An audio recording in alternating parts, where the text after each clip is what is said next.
quick installation video on our Babbling Bowl. So we do get a couple of questions in relation to how these components all go together and the best way to get the best visual out of them.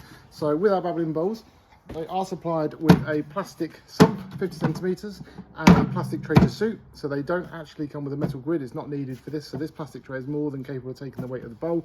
Actually takes even bigger balls, up to 40 centimeter sandstone spheres. So no problems or concerns there.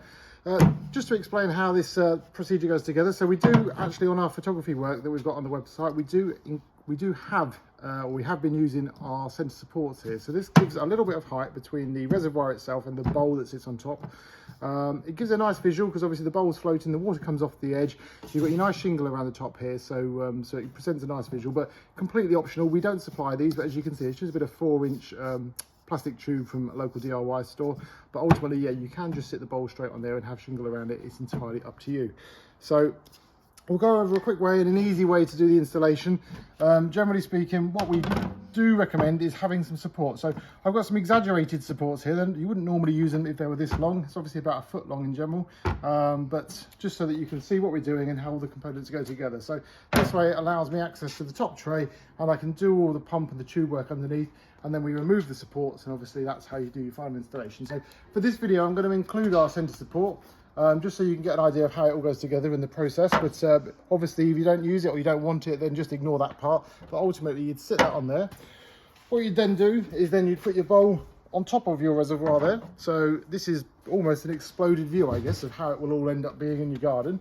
Feed through your tube and your electrical cables. So you want to get that to come all the way through. In fact, it's always easy to put the electrical cable in first. You can use the tube then to push it through. Let's get that done. It's going to go through there, like that. Wonderful.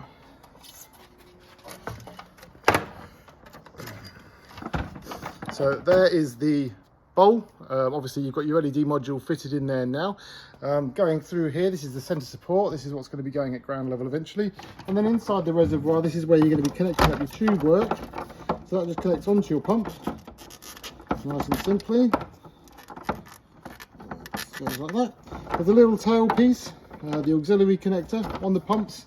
That plugs into the LED module, and that's what powers the lights in the bowl itself. So you just plug those 2-pin connectors in. It plugs in just like that. You can screw that, it's completely optional.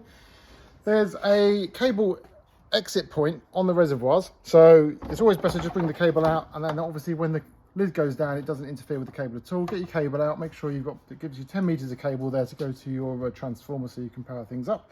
And then what you can ultimately do is remove the supports that you've got there. So I'd recommend getting a friend or someone to help you do that. I'll just do it very quickly with one of my colleagues, and we'll cut back into the video.